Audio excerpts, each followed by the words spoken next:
So, did you have a favorite song? I would say it was probably Good Afternoon. I mean, the dance was so good and the song was so much fun and they were just all over the place. I was thinking to myself, like, how long did it take Ryan Reynolds and Will Smith to learn Will that Ferrell. Will Smith. that would have been a whole other movie, right? Yeah. Wouldn't it be great if Will Smith came on and slapped Ryan Reynolds? Bro, remember the moment that Ferrell, he like slowed time down and slapped Yeah. Ryan? Yeah. What if it was Will Smith that came? Yeah. That is so good. If only he just could have added that scene. Oh, shit, man. In a world of bad movies, two follically challenged men will stop at nothing to share their opinions of them. Their wives are tired of listening, but are you? This isn't the podcast you deserve, but it's the one you need. Prepare yourself for Bald Guys and Bad Movies. Welcome to Bald Guys and Bad Movies, episode 37. I am Troy, here with my spirited buddy, Mike Stella. Mike Stella. Good afternoon, Mike Stella. Good afternoon to you, sir. Well, fuck you then, my friend. What did you say to me? This week, we are reviewing, and let's just say it right now, because we may not record next week. I have a feeling this might be our year-end episode. Oh, yeah? Why are you saying that? Because I don't want to fucking edit on my vacation. Yeah, I don't blame you. So, in the spirit of that, we are reviewing Spirited. Spirited on Apple TV Plus. Spirited is a 2022 American Christmas-themed musical comedy directed by Sean Anders and written and produced by Anders and John Morris, starring Will Ferrell, Ryan Reynolds, Octavia Spencer, Sunita Mani, Patrick Page, Marlo Barkley, and the voice of Tracy Morgan. The film is a modern You do a good retelling Tracy Morgan. of Charles Dickens's 1843 novella, A Christmas Carol, and a satire of various adaptations since. The ghost of Christmas present is nearing retirement and sets his sights on fixing an unredeemable man, which is Ryan Reynolds. So, Mike, what did you think of Spirited? I enjoyed it. I thought it was funny. I felt like it was very self-aware. You know what I mean? Like, I think it knew how cheesy it was. It actually referenced Scrooged, which I quite enjoyed, and other but movies. It was, the way I look at it, it was the show that they were shooting in Scrooged. Mm-hmm. So you saw Scrooge, right? Yeah. The whole thing takes place around them. What are they doing? They're shooting A Christmas Carol in the theater, and it's a musical with like dance numbers and stuff like that. And I was thinking to myself, this is the show they were shooting in Scrooged. Yeah, so yeah. I thought that was I kind of made that connection and made it kind of funny to me. But I enjoyed it. I thought it was great. I mean, not great, but I enjoyed it. Yeah. I thoroughly enjoyed this movie. Did you? I knew nothing about it. Did you really like it? I literally was watching and I was like, dude, Troy's going to hate this movie. No, I love musicals. I didn't know that. Little Shop of Horrors. I told you I showed that to Noah for the first time a couple weeks ago, right? Did he like it? Oh, yeah, he loved it. And he was like, the whole time he's like, what is this movie? So Spirited, I thoroughly enjoyed it. I started watching it very late, way later, because we were actually going to record this episode early in the week. And I was like, fuck, I got to watch this movie. So I recorded it the next day. So I put it on like 1. Holy shit. Yeah. Troy, you stay up late, though, dude. Yeah, I do. But I don't watch movies late. Right. Because my mind, even though I'm up, it's good for podcasts, but for ingesting, like, really enjoying a movie. No, I know what you mean. And enjoying a musical holiday comedy.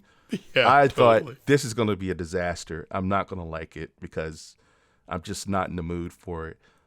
And it slowly, not even slowly, very quickly won me over. Huh. I knew nothing about the plot. There's a twist, which I won't spoil right now. Yeah.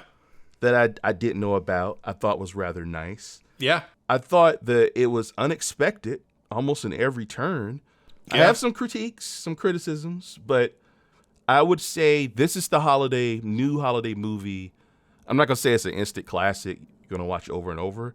But if you want to watch a good holiday movie this season, this is the one to put on. I thought it was phenomenal, dude. Neither Noah nor Andrea liked it.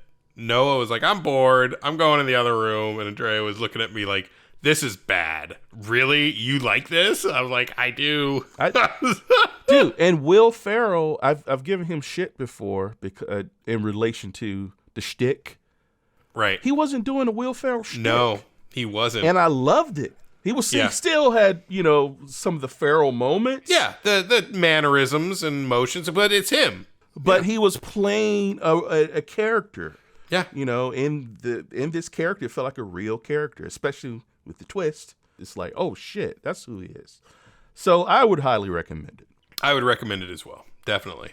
If you like musicals and you're in for some campy, over the top fun. Not every song is amazing. Hits. Yeah, and exactly. Part of my critique, which I'll get into. They're not really the best singers in the world. You know what I mean? Like their singing's a little Octavia, I'm looking at you. So. Oh really? I was thinking Ryan Reynolds and Will Ferrell were kind of not that great. No, I thought they were fine. Like really? They're clearly not singers, but their sheer energy and movement.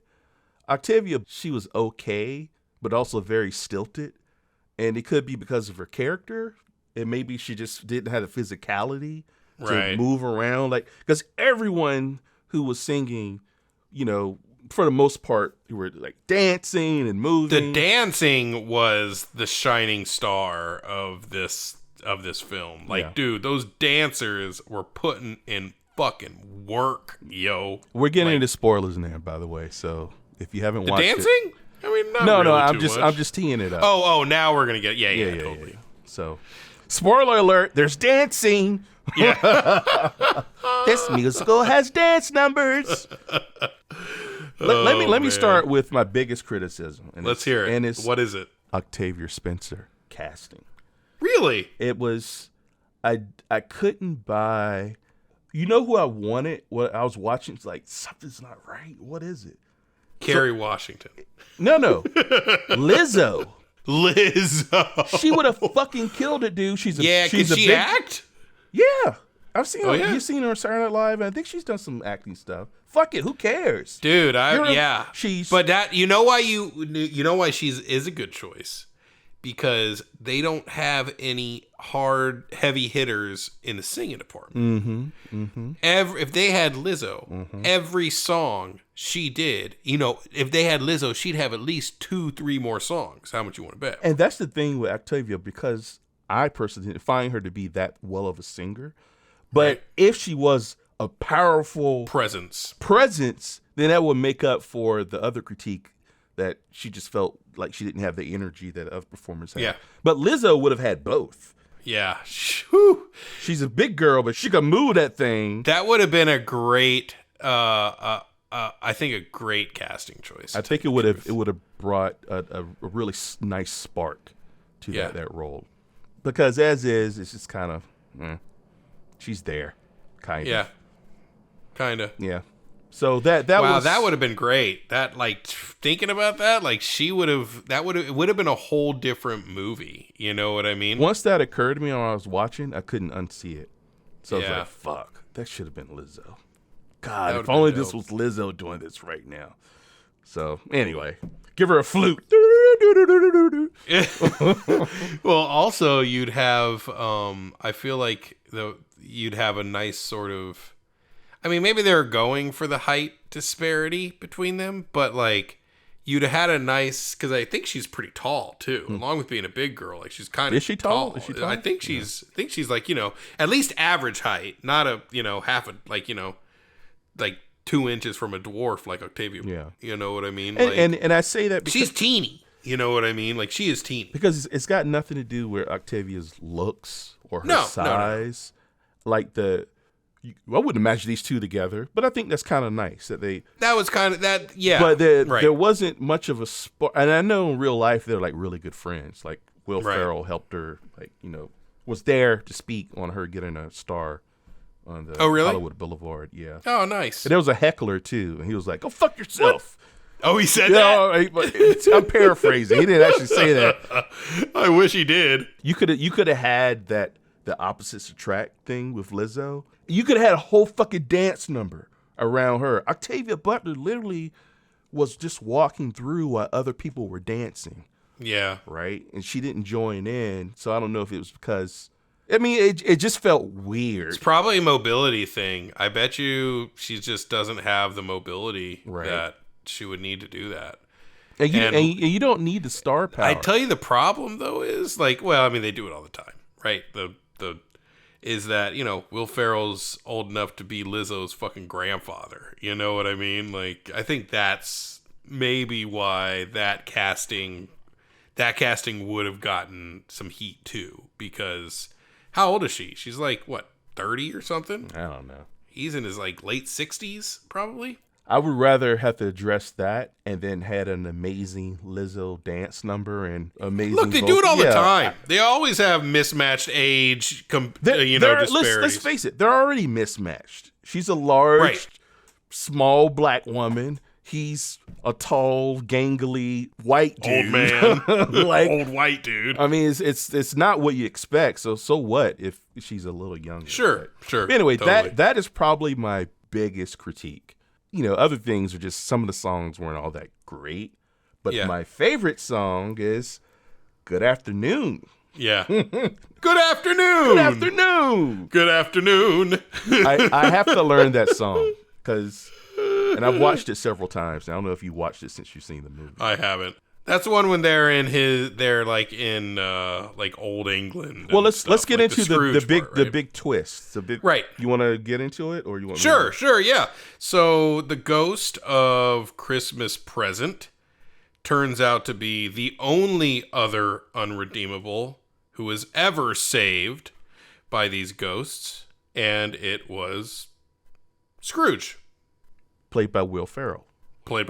So Will Ferrell is Scrooge. Yeah, it was a great little twist. Like, I didn't really see that coming at all. I didn't see it coming at all. And I was like, that's great, right? It's inspired. That was very inspired. Like, it really kind of brought it all together. Right. You know what I mean? We all know that story, and it ends with him with Tiny Tim on his back in the streets or whatever. I love how he died 3.5 weeks later. He's like, anyone could be good for 3.5 fucking weeks. I love that. Like, wait, dude, I'm sorry, I don't mean to rain on your parade. Yeah, but yeah, exactly. But dude, I will say that I love the fact that the ghosts of like the haunting Christmas ghosts. I love how it's like a show, like it's a job, right? Yes, like it's I a love that part production. too. You know what I mean? Like they put this on every year, and they spend the entire year it takes getting ready. All year. It takes a whole year to plan and prep and produce, and I was like, man, how good would the shit that we make be if we got a whole year to plan that shit, right? And like work stuff out and make shit perfect, you know? And but yeah, it was pretty fucking awesome. I loved that about the film. And the other original and surprising thing, Ryan Reynolds makes a reference to Scrooge. That's early on in the movie. And you're like, yeah, this kind of is like Scrooge. Very funny. Inside joke. Midway through the movie, or maybe a little bit before, he's really resistant to change. And he's actually pointing things out in Will Ferrell, which is making Will Ferrell think about his own existence. And then he sees Octavia, and there's some connection there.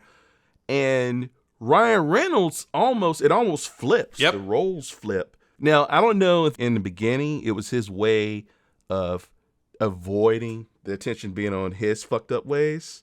I think it might have been deflection. Absolutely. That's what I read it as. He actually started to care, and which was a nice, subtle but not too subtle thing that they did the performances. And then at one point, Ryan Reynolds slips away and goes backstage, I guess you Right. would call it, right? And, there's this file, deplorable, and there's a Deplorable, unredeemable. irredeemable. Yeah. That's the Hillary Clinton wing of Right. Christmas Past.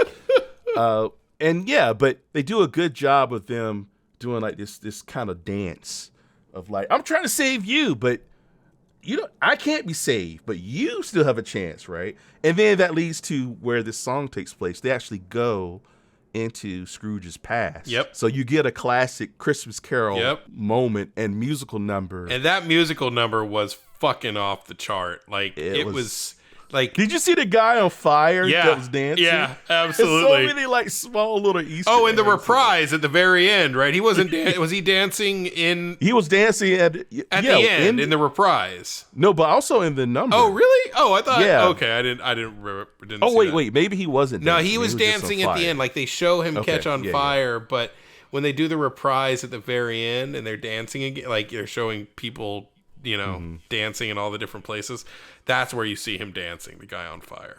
But yeah. And I thought the movie did a good job with having a little bit of raunch, Yeah. a little bit of edge, but never taking it Too far. so far that it wasn't still sweet Yeah. and earnest. I don't know, man. Like, I didn't anticipate. This movie woke my ass up. $70 million, I think it was. I think the budget was. I believe you're right. And I don't think, I mean, I was kind of surprised that it was, I thought it was more. I thought it was going to be a bigger, 75 million. I thought it was going to be more than that, to tell you the truth. It looks big. Yeah, it looks like the money is on screen. Well, the money 20 each went to Will Ferrell and Ryan Reynolds. Wow. They both got 20 million. So they shot the whole movie for $35 million. I was thinking to myself, like, how long did it take those two to learn all that choreo? Man, I don't know, man. Because, like, they're not dancers. Like, you can see they're not dancers. You can see that they're fucking hanging on by a thread, for dear life, trying to keep up with those fucking dancers. It makes me think about. Did you see that episode of Sunny where Mac does the dance to come out as gay to his? Yeah, the prison at the prison in front of his dad. It was amazing. He was practicing that. They would shoot, and then he would go and practice that choreo for 4 hours after they did a full 12-hour day. Yeah. He would go when on days he wasn't shooting. The choreographer and like the girl he was dancing with, they would be there for like 3 or 4 hours, and then he would spend another 8 after that just practicing himself trying to get that. So this is like what it takes for a non-dancer to get to get choreo. Like, I could only imagine how long it took those two to figure that shit out. It's like if you're in a martial arts movie Yeah. and you want to fake it to a degree.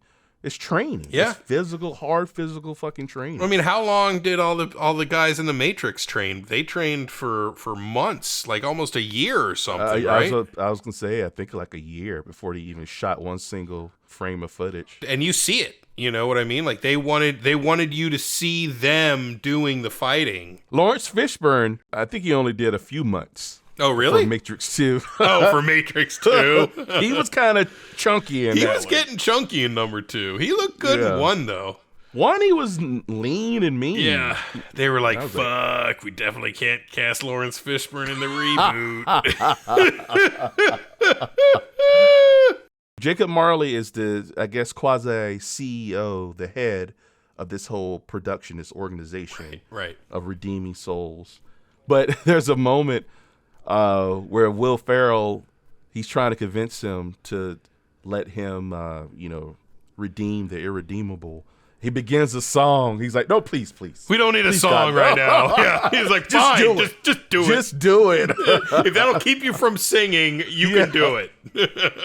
And then at the end, they play the whole song. Yeah, and it was You good. get that as a deleted scene. Yeah, I loved so. it. I thought, I mean, look, tell you the truth, I wonder if I would have liked it more if I wasn't sitting next to Andrea. Like, this is bad. This is really bad. You know what I mean? But there was nothing bad in it, in my opinion. It was cheesy to where if you didn't realize that they were self-aware of the cheesiness, like, in my opinion, like, if someone made this movie and they were like, you know, this is going to be amazing. This is going to be the most heartfelt, best Christmas movie ever. It's going to be so, you know what I mean? Like, and then it came out like this, I'd be like, wow, this is pretty bad, right? I feel, you know what? It was very tongue-in-cheek on purpose, self-aware, self-referencing. Yeah, and I think that's why I liked it. You know what I mean? Yeah. Like, it was very goofy and fun and self-aware. But yeah, I don't know. Yeah, because if it had tried to take itself seriously, which it didn't, it would have fallen flat. I would have been bored. Yeah, probably. The songs wouldn't be fun because the songs had some edge. They were clever. Yeah.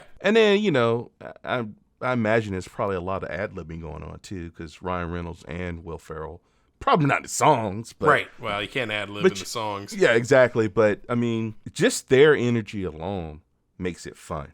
And I love watching those two. Like, they had really good chemistry. Yeah, they did. Man. They were great. But I mean, I'll watch anything Ryan Reynolds is in. I like Ryan Reynolds. I really do. He cracks me up. He just seems like a great guy. You know what I mean? You got a little bit of drool there. You want to wipe that drool off your lip. Let's make you salivate. Sorry. All right, there. Got it all. Yeah. Because see, my reflection in it is so much. He is a sexy, funny man, Ryan Reynolds. The Ghost of Christmas Past was fucking thirsting over Ryan Reynolds. She wasn't thirsting. She fucked Ryan Reynolds. Yeah, that's what I'm saying. She quenched her thirst to a point where, and I thought that was clever too. That was. So to give Will Ferrell more time with Ryan Reynolds so they could bond, he took over the Ghost of Christmas Past role, even though he didn't prepare for it. Yeah. So, you know, that was a bit awkward. That was pretty funny. And she was pretty cute, too. I'd never seen her before. But, yeah, she was in Glow. Oh, yeah. She's funny as hell, dude. She's great in Glow. Everyone in Glow is phenomenal. She's part of a comedy dance troupe. Oh, really? Because her dancing was great. Yeah. That's what I'm saying. Like, almost everyone... See, Tracy Morgan was smart. He was like, I ain't going out there and bust my ass. Yeah. Give me a voice. Because he was the voice of the Grim Reaper, right? Yeah, totally. So he's just in the sound booth. Yep. Probably took him a day to see all his fucking lines, right? Oh, man. Yeah, I'm in a musical, yo. Also, like, there's a moment where Will Ferrell, Jacob Marley's like, you need to rein him in, because basically Ryan Reynolds is running the whole fucking thing. Like, he's just, Ferrell, he resets so Christmas Past and has like the classic Christmas Past where he's sitting on a pile? No, that was of Christmas. That was Christmas Present. That was when it was Christmas Present, right? But that was like the classic version. Stay on script, and he's like, I have to stay on script now. I can't do it, like because Ryan Reynolds is trying to like get him off script and like do some crazy stuff, and he's like, I can't do that. I have to stay on script. Like, dude, and I thought the effects and the scene transitions were inventive and amazing, dude. Yeah.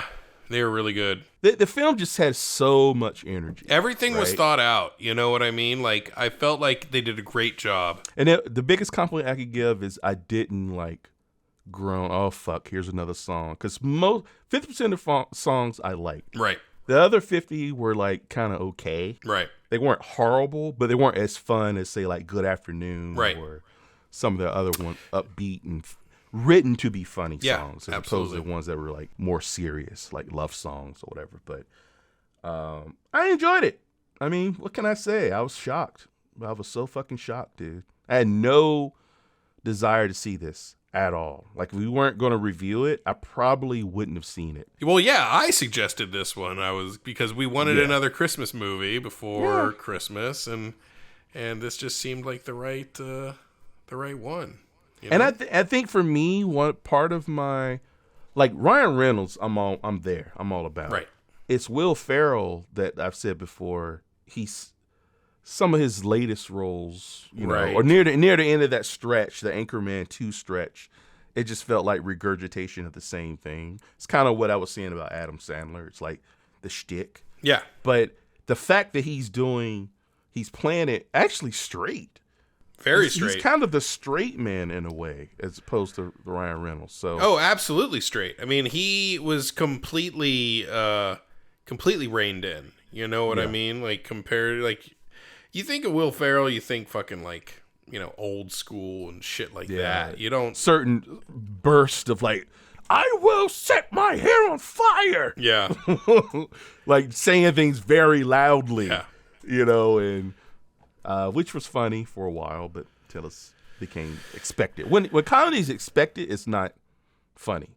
We forgot about the ending. I thought the ending was nice. Oh, right. We didn't even talk about it. How he redeemed himself. So basically, he convinces Will Ferrell. Basically, it's like so many centuries of service. He's up for retirement. Will Ferrell's up for retirement. retirement, right? All he's got to do is ask for it. But So why didn't Jacob Marley retire?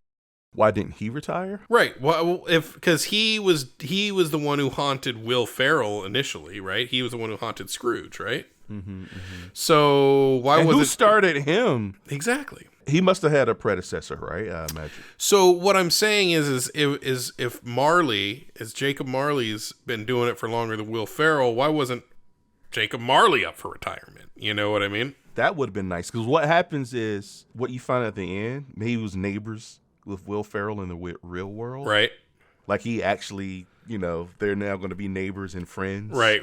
Like, whether that's good or bad, and also like his kids. Octavia Spencer.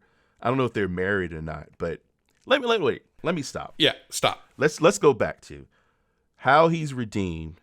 Ryan Reynolds is redeemed because near the end, and there's this whole other subplot which I thought was nice.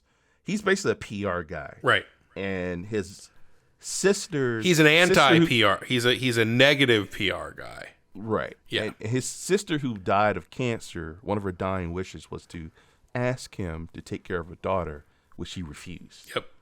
He passed it off to his younger brother. His I think, right? dopey sort of who they made to look exactly like Bobcat Goldthwait. Did you notice that? I didn't notice that. Yeah, he looks just like the classic Bobcat Goldthwait with the long hair and just he didn't have the voice, but if you look at Bobcat Goldthwait, like the normal look like that he had in a lot of movies, the classic one, right? He looks so much like Bobcat. So that's something I noticed. But pass it off. He's kind of a schmo. Like he's just kind of a, you know. He's not the on paper reliable Right. one.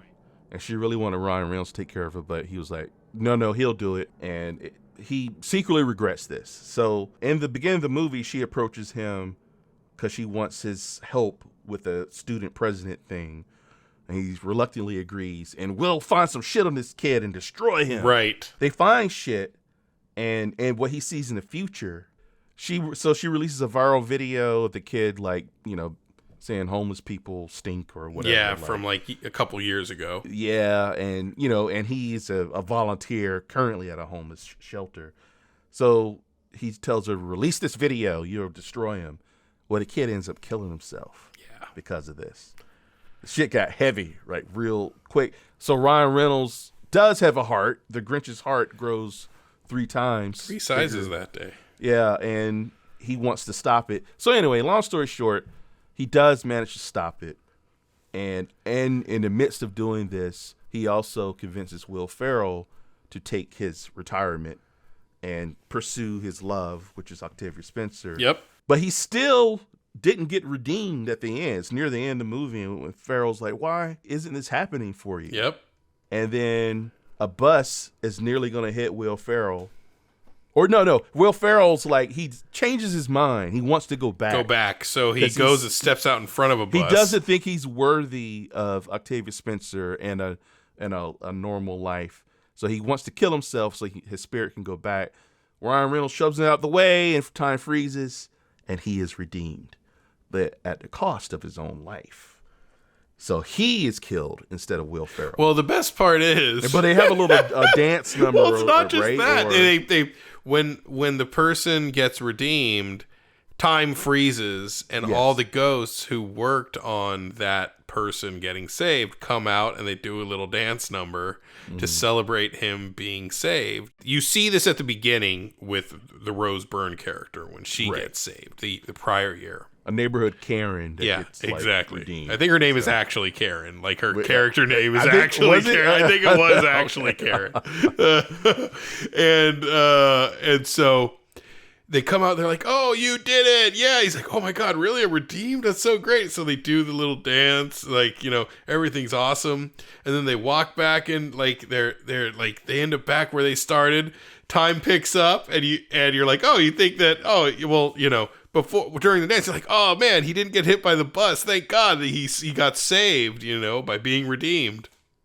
Nope. The bus turns. They turn time back on. Boom! Sends him flying. Body flies, lands in the back of a pickup truck. He's dead. He's dead. But, and what we didn't mention in the beginning as well, one of the main reasons Will Ferrell, because there was another person he was opposed to haunt, but he saw Ryan Reynolds as a better option. A better option because he was more of a challenge, considered unredeemable like himself. He was as Scrooge. And the nature of his job, if you could turn that guy into a positive force, he would reach like millions of people. Exactly. Like in one swoop. So, flash forward to when he's dead, he actually he takes over Will Ferrell's job. Right. Pretty much. And it's funny, Marley's kind of obsolete. Right. Ryan Reynolds is walking around and things are, a tight shift. Everything's all modernized. And Marley's like, "Oh, did you do that thing you were going? Don't worry about it. Don't worry about it, Marley. I got a lot of plate spinning here. I got a lot of plate spinning." He's like, "Oh, okay. Well done." Yeah, it was pretty funny. And so he takes over for Will Smith, and now he's the ghost of Will Ferrell. Will Smith. You want to get Will Smith in here? Would have been funny. He should have had a cameo. Yeah, totally. And then at the end, they do like a nice "Where Are They Now" moment, and I guess Reynolds just visits them all the time. Right. But Will Ferrell's kids, I love it that it's not like because early in the movie, he fantasized about having a family with Octavia Spencer, and it's all like, these cherub kids and, the fucking, rose tinted glasses. In reality, stop doing that. Yeah. He's like yelling at them in the backyard like a real dad. Oh man. He brought Will Smith. He brought Will Ferrell some paperwork to get his advice. Right, yeah.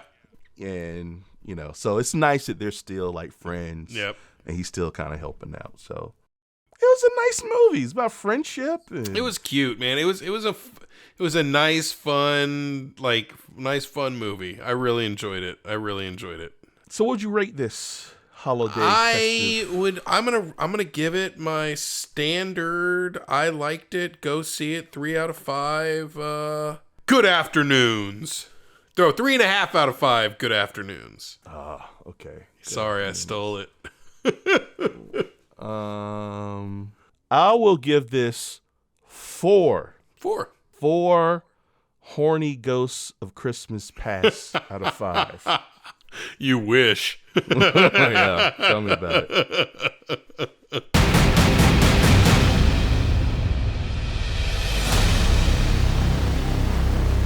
I want to comment about something from, last week or the week before? One of these weeks when we were talking about hanging our lights from the Christmas tree and stuff. And you got me to talk about hanging. Oh, yeah, you hang the colored lights from the tree. And I was like, yeah, I hang colored lights from the tree. You were cracking up. And I had no idea what you were getting at, man. But Andrea knew exactly what the fuck you were saying. Like she actually listened to that podcast with me. She looked at me, she's like, "Really, Mike?" I was like, "Dude, I had no idea what the fuck this guy he was talking about." I was like, "Yeah, I ain't colored lights from the trees." And he was like, "I bet you do." too. She was like, Jesus, Mike. I was like, what can I say? I walked right into it. That's why I love you, Mikey. I could slide her right under the door. None would be the wiser. And that's why I love you, Troy. And that's why I love you, man.